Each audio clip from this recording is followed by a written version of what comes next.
Well, as I always say, Mondays are the most boring days starting the week. But if you guys are big fans of the Yoshi wrestling scene, well, you're just in luck. For today's episode, that's what we're going to be doing. We're going to be focusing on three reviews. The first one is, of course, with Tokyo Yoshi Pro Wrestling with their live tour in autumn.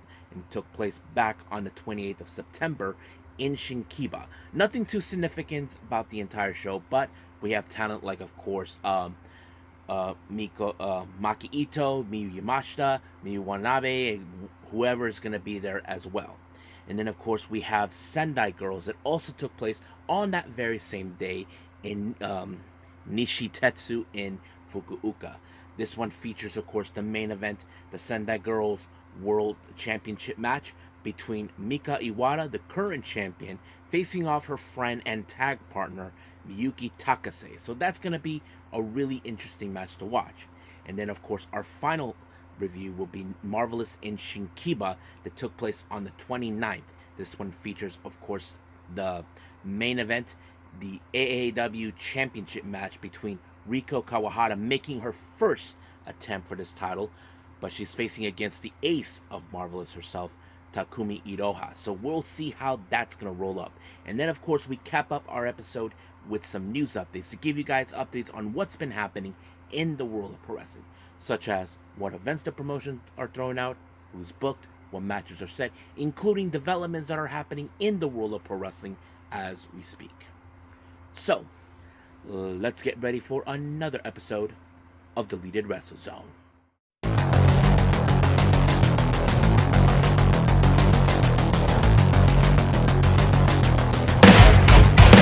Are you ready? Get up, get up! Get up, get up! Get up, get up! Get up, get up! Get up, get up! Get up, get up! Hey everyone, welcome to Deleted Wrestle Zone, all things that it's pro wrestling with AEW, NXT, New Japan Pro Wrestling, TNA, the National Wrestling Alliance, various promotions, wrestlers, matches, and championships.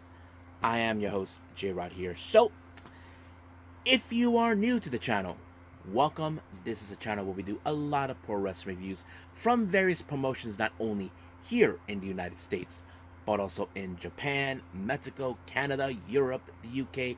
Anywhere in the world where pro wrestling is not as big, but it continues to grow. We also, of course, do discussion videos, talk about various topics such as the wrestlers themselves, the promotions, factions, storylines, whatever we want to talk about. We also, of course, do more news updates. If certain information was unable to be on this episode, I can either put it on the next episode or on a separate video by itself. We also, of course, do real-timing news updates to give you guys on alert if something has happened in the world of pro wrestling that needs to be addressed ASAP. We also, of course, do the Unagi Sayaka Watch and various other cool wrestling content as well. So if you like what you see, please subscribe to us. So click on that subscribe button. You'll be getting a lot of daily reviews and other cool wrestling content as well. But if you like this episode, please give us a like on the like button or a nice comment in the description down below. Now, all introductions have been said. I believe it's time to rock and roll. So, let's begin with our very first review, and this is from the Yoshi promotion, Tokyo Yoshi Pro Wrestling.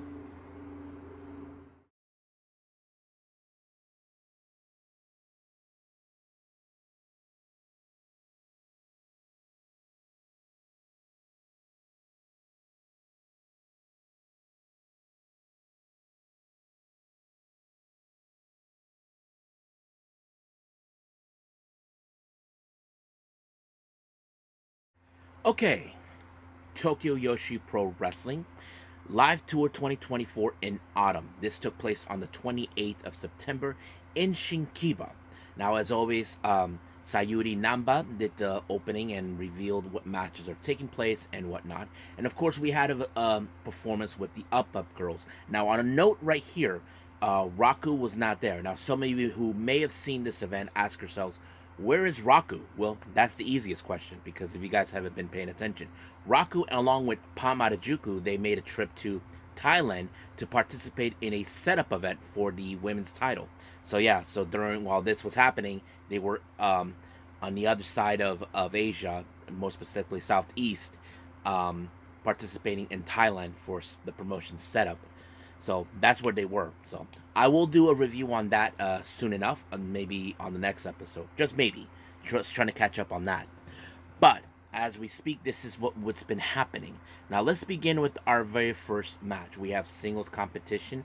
We have Chika Manaze versus Haru um, Kazushiro. Now this is not the first time these two ladies actually uh, butt heads. They actually did had a match previously during Wrestle Princess, but of course Haru was the one who picked up the win when she applied a somewhat of a suplex. So the same result happened like last time. So nothing too significant, but we have seen the development and growth of Haru for a while now. So we can say that we will see how her progress will be.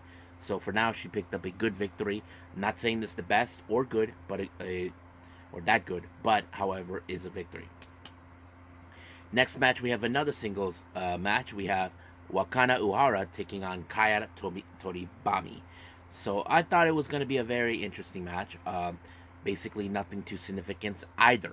But, however, it was Kaya Toribami with a submission that allowed her to pick up the win. So that's how it ended right there.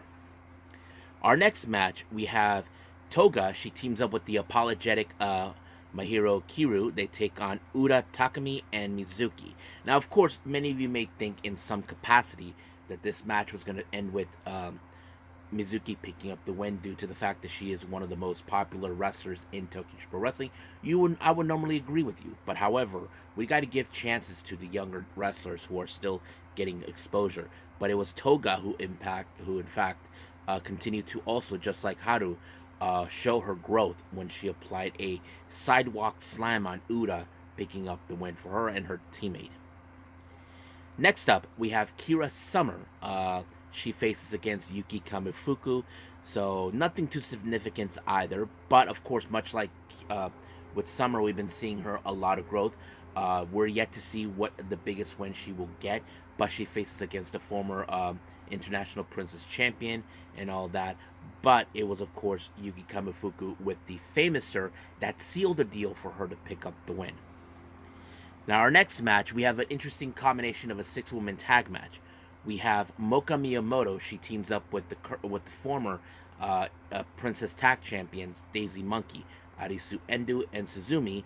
They face against Shoko Nakajima, Yuki Ono, and Rika Tatsumi. Now, some of you may think in some capacity because Shoko, no, not Shoko, Shino Suzuki, no, not her, it's Shino Suzuki, my bad.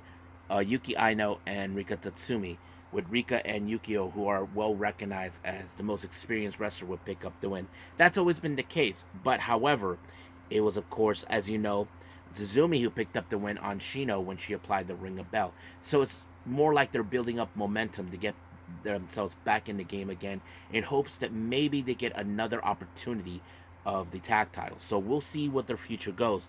But Daisy Monkey and Moka Miyamoto picked up the win.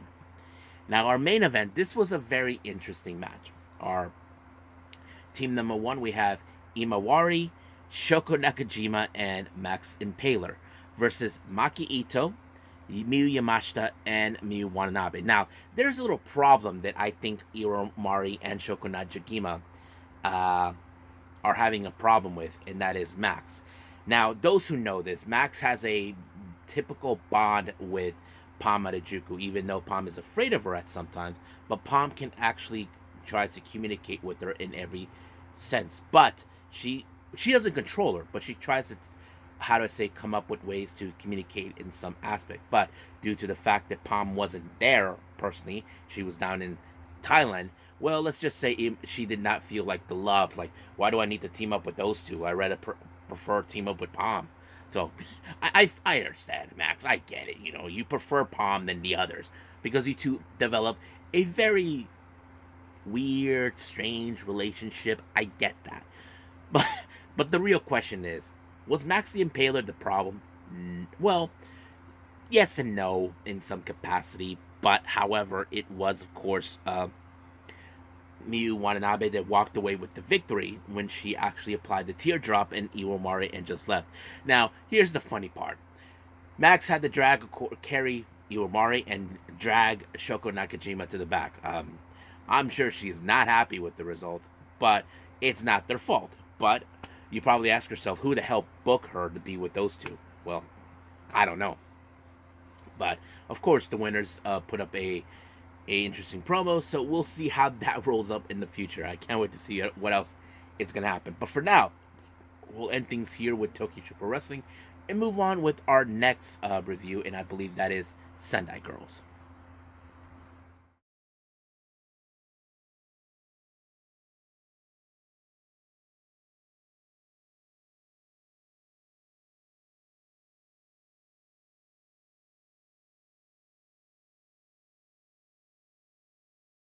All right, Sendai Girls in Nishitetsu, which is in Fukuoka. We only had one title match on this one, and that is the Sendai Girls World Title, where Mika Iwata actually defends it for the first time since regaining the belt from Sayuri Anu. But however, we will get to that in a bit, so let's start from the very beginning all the way to the main event. And as also, this one also took place, in fact, on the 28th of September, in case anybody asks. Now, our first match, we have Yuna versus Yurika Oka. Of course, Yurika Oka has been in the same shoes like Yuna because, as you know, Yuna is a young girl. Basically, she's still on the learning curve and she still has her training gear as always. But nothing too significant about this match. But of course, I'm sure Yurika Oka is determined to try to reestablish herself after her and, of course, Miyu Momono recently lost tag belts to 200 kilograms. So that kind of will put her in a position where she has to gain momentum. I cannot say that this is one of the best matches for her, but she did pick up a victory nonetheless by applying the Boston Crab, which is a move, of course, that many young wrestlers who are still who are training to learn big wrestlers, they have to master. And I think this is a good way for Oka to teach that lesson to Yuna in some capacity for her learning, for her personal growth. Now, our next match, well, these two ladies, in fact, are tag partners, but at the same time, they became opponents. Zones from Evolutions taking on Hiroyu Matsumoto. So, of course, these two ladies are the same. They're both powerhouses. Nothing too significant about that. I mean, we know that Hiroyo and Zones have teamed up in the past, either in Sendai or other promotions, and they did have developed a great bond with each other. But, however, because Hiroyo has the more experience than Zone, she picked up the win when she applied in Uranagi, and just like that, she walked away with the win. Now, our next match, we have Chi-Chi teaming up with Veni, taking on Ryo Mizunami and Dash Shizako. So, of course, um, Dash Shizako, I'm sure she's trying to make up for losing the match against Momo Watanabe and Ruka of Hate after her and Hiroyo lost big time.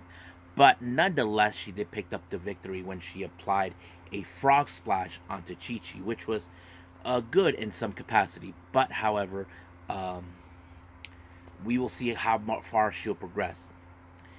Now, our next match, as you all may or may not remember, and I failed to mention this, the road to retirement for Meiko Satomura has just begun. Now, let me give you guys a little backstory before we proceed. Um, Meiko Satomura, who is the founder of Sendai Girls and a wrestler, many of you may have seen her in NXT UK and NXT. She was a former NXT UK Women's Champion. That sort of sets it up. However, she did announce that she will be retiring until April of 2025. So this is just the beginning of her road, and many events have been announced where she's going to be. So she'll be making not appearances not only on Sendai Girls, but also on other promotions as well. But as we go along, we will see what happens until then. But for her, she teams up with Manami to take on 200 kilogram, consistent of our current tag champions, Yu and Shihiro Hashimoto, better known as Big Hash, So that sets it up, but nothing too significant. But remember this, guys. Meiko Satomura trained some of these girls, like, of course, Manami and Big Hash herself. So that sets it up right there. But however, you would ask yourself, will Satomura pick up the win since she has more experience than, of course, anybody than her opponents? I mean, you would say she could, but however, the main target will be, of course, Manami, since she has. I don't know how far of experience she has, but it was, of course, Big Hash who took her out when she applied the lariat, and just like that, it was over. But of course, there's no doubt in my mind that at some point down the road in her retirement, that Meiko Satomura will face against Big Hash herself. So it'll be like a matter of teacher versus master. I mean, master versus student. So we will see that at some point. I don't know when or where, but we'll put a pin on that until that day happens. But of course, during the post match, Meiko Satomura put out a promo. Don't know who she said, and there was a lady who was there. I'm not sure if she was a former Joshi wrestler who retired a long time ago, but she made her way there. So don't know what that was about. But nonetheless, the road has just begun. Now for our main event, we have the Sendai Girls World Championship. We have the challenger Yuki Takase versus Mika Awada. Now, those who know this or not, these two ladies are in fact friends and tag partners. I forgot what their tag name was, but it starts with Red something. I don't know. They have been a very effective tag team, but now they will be in a showdown against each other. Now, it's no coincidence that this happened right after when um, Mika actually regained this belt from Sayori Anu. So it was mostly significance on that. But however, the real question is, will she lose it after her first attempt? Well, we don't know. But it was nonetheless, it was a good match. But it was Mika Iwata who picked up the win by defeating her, and just like that, it was over. Now, I don't know exactly what they said in the post-match promo due to the fact that there is no English translators in this. But nonetheless, of course, they continue to be good friends. But no challenger has stepped up just yet. I wouldn't be surprised if anybody, especially if Hate decided to make a play for that belt. That is something I know they could do. But right now they're focusing on a tag belt. But we'll see where that leads us. But for now, we'll just end things with Sendai Girls and move on with our last and final review, and that is, of course, Marvelous.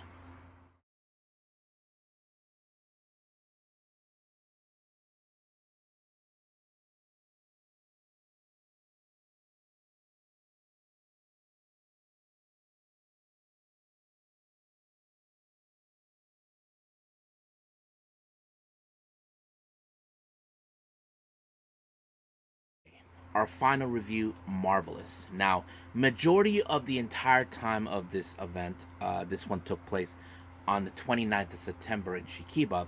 They introduced a brand new trainee named Naho Tanaka.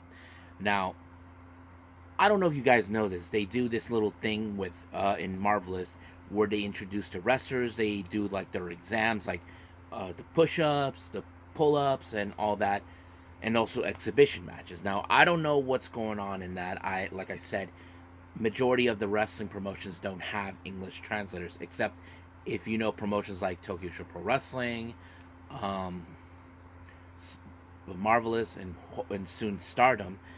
They do have English commentary, but I don't know what was going on here. So, whatever happened, I think she might have passed or whatever. But of course, the founder, Shigazu Nagoya and Nagayo actually did say something. I don't know what, but we'll see how progress she'll be in. Now, our first match, we have, of course, Sandra Moon versus Jesse Jackson. They take on AI Hausen and Unagi Sayaka. So it's interesting to see Hausen and Unagi team up because I know in the beginning they didn't like each other, but Unagi does have a great fond of her many times over. But however, you probably could guess how this was going to end. Jesse Jackson applied a pretty impressive win when she applied a somewhat of a jumping low lariat onto Hausen and pick up the win. I was very impressed by that move, so I didn't see it too much what's going to happen, but it did play it out pretty well. Now our next match is the only men's match in this one. We have JAC versus Leo Azaka. So nothing too significant, but it's great that since he's the only male involved in Marvelous, faces against wrestlers outside of the promotion, especially international wrestlers. Nothing significant, but in the end, it was of course JAC that picked up the win with a frog splash, and just like that, it was over. Now our next match, we have Maria. She teams up with Shikayo Nagashima. They take on, of course, the former tag champions, Yurika Oka and Miyu Momono. And luckily, I found out what their tag name is. I don't know what you guys think of the tag name. It's called Ba Momo Banana. Ba Momo Banana. Weird, but they seem to have a great time. They're even though they're from two different promotions. I mean, Oka's from Sendai's, Mio's from Marvelous, but it was a pretty fun match nonetheless. But however, of course, we know I wouldn't be surprised if, of course, Oka and Mio actually make a play for the AAW tag team titles, which currently is being held by the people that beat them for the Sendai Girls tag team titles. It's kind of weird to hear that, but nonetheless, it was of course Miyu Momono who picked up the win when she applied the German suplex, and just like that, it's over. But as I said before, I wouldn't be surprised if that's the case, that of course Oka and Miyu, in fact Mio, would actually make a play for the AAW tag team titles. So we'll see where that leads us from there. Now, our main event is the AAW Championship. Our challenger, Rika Kawahara, who won a number one contenders, faces against the ace of the promotion, Takumi Iroha. Now, this was a match that I did not anticipate was going to happen, but when Takumi Iroha won this belt from Mayumi Ozaki from Oz Academy, the floodgates opens because no one dared to challenge, of course, Ozaki for the belt except for two, and that is, of course, Takumi and Miyu. But however, of course, Miyu lost the belt and she was unable to reclaim it. But now Takumi, who had hatred towards her for when she invaded Marvelous and attacked her, gets her sweet revenge against her. And now that she got the belt back, now the floodgates are open. Of course, the number one contender match consisting of Rika Kawahara, her friend and tag partner Maria, and Miyu Momono. But unfortunately, Kawahara actually picked up the win. But now she faces against her, and I have to say, Rico really impressed me so much. I mean, she has grown significantly. Now, I don't want to say that she is a tag team specialist. I mean, we know she can pick up good wins both as a tag team and a singles competitor. I have seen her how she wrestles. She has grown significantly ever since she made her move to Marvelous from T-Hearts, and now that was the case. But however, she faces against someone who's been making a name for herself in Marvelous and becoming the ace of that promotion. But however, Takumi actually picked up the win when she applied the running three, and just like that, it was over. Now, I don't know what Takumi said to her, but I'm sure I would like to think that maybe Takumi thinks that maybe one day she will become the AAW champion. And I think deep down in her heart, she feels, you have grown so much. I hope you win this belt. So she may not win it from her, but we'll see what life treats her. But surely enough. But one thing I do know, nobody came out to challenge her. I would have expected Maria or Miyu Momono to do it, but nope. Neither of them did it, but nonetheless, that's how it ended. So that's pretty much what we had for Marvelous. So let's end it right here with this one and move on with our last and final thing, news updates.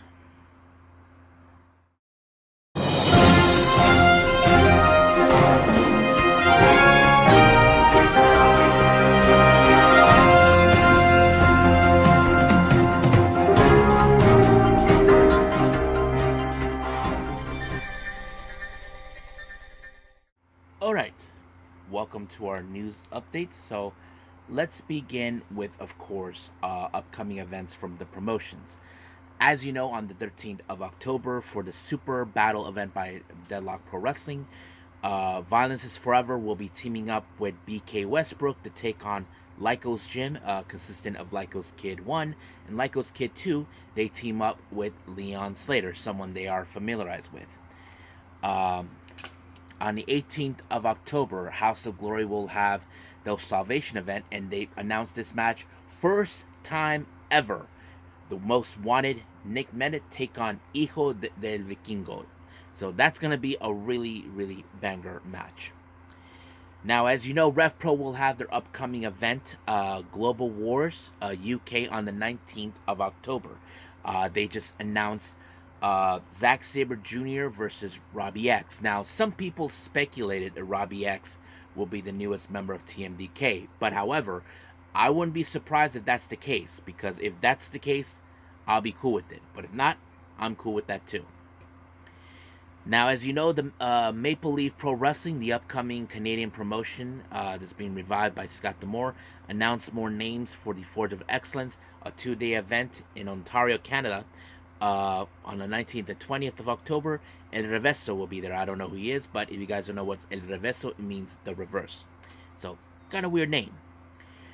New Japan, as you know, will be doing another American show called The Fighting Spirit Unleashed.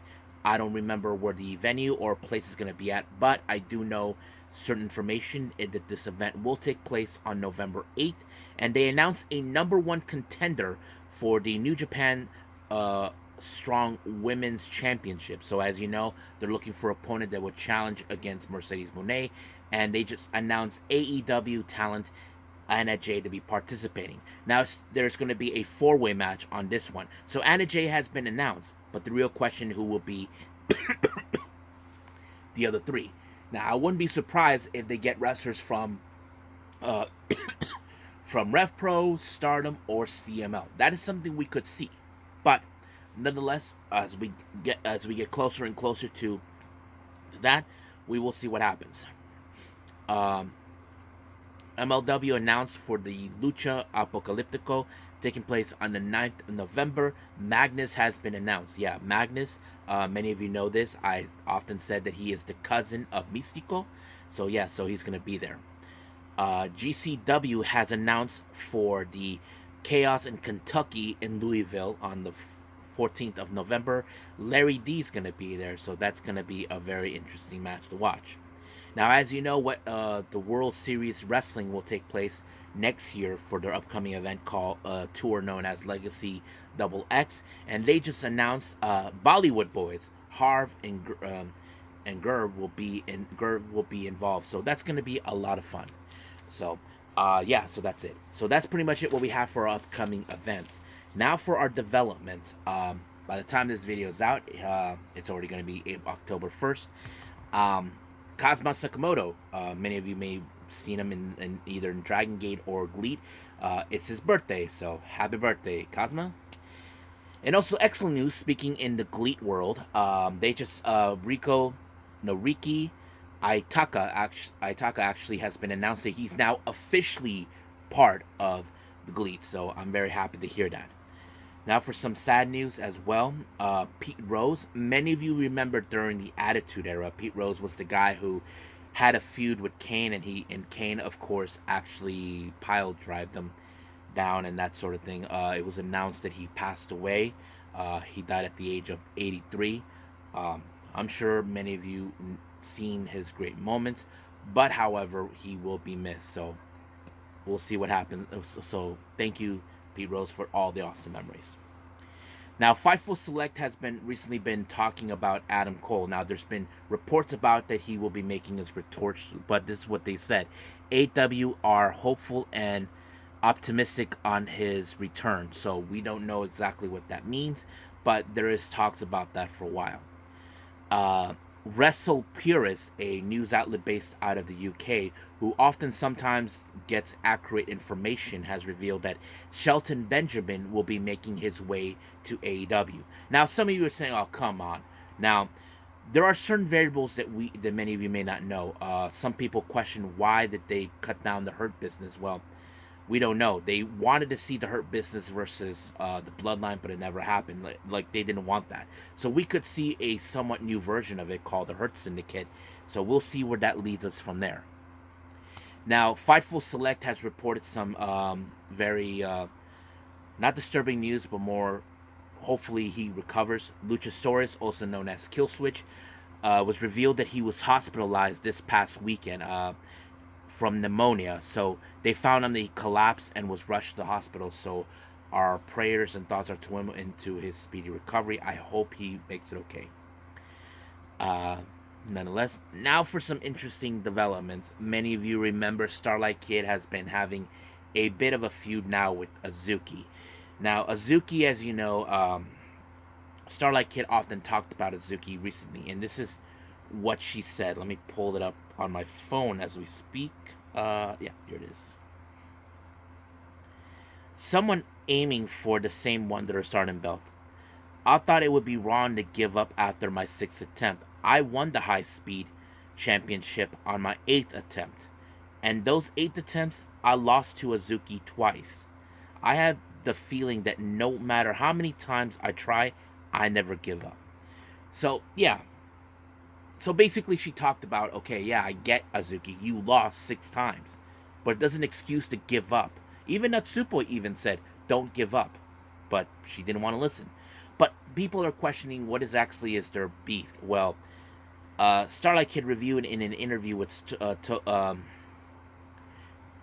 Tokyo's, Tokyo Sports that their feud may be more about because they were inbreds or something like that. But we'll see where that leads. Now, Gabe Kidd, as you know, who's a loudmouth prick, likes to tell wrestlers, "I'm gonna effing kill you for being a stupid prick that you are. You think you're the shit and all that sort of thing." And now his biggest target is, many of you may or may not wondering who that person is. Well, he's calling out the salt of the earth, MJF. And this is what he said. So, you have an AEW tattooed on you. You fucking loser. Nobody knows who you are in Japan. I'm gonna walk in your turf and I'm gonna expose you. I'm gonna kill you on the mic. I'm gonna kill you in the ring. Yeah. Good luck. I'm sure MJF will think of ways to deal with him, especially with his diamond ring if he can find it. But yes. But that's what it is. I wouldn't be surprised if MJF does return, he deals with Gabe Kidd. So that's going to be a very interesting feud to see. So we don't know when. We do know that MJF currently is taking some time off. But nonetheless, we will see what happens with MJF when he makes his return. And we'll go from there. So I think that's pretty much it what we have for our news updates. So let's just call it a day. Well, I hope everybody enjoys this episode. Coming up, as you know, NXT will be making their debut in the CW channel. We do have several championship matches taking place. Julia will face Roxanne Perez for the NXT women's titles. The tag team titles will be defended. We even have, of course, the North American title, and also the NXT championship will be defended with special guest referee CM Punk. Now, I am considering seeing, of course, the Choco Pro events that I haven't seen just yet, and of course, the setup event. So we'll see how time has progressed, but we'll go from there. But for now, we'll end things here, and until then, I will see you guys in the next DWZ time, same DWZ channel. I must bid all of you adieu. So, goodbye, and have a nice day. Bang.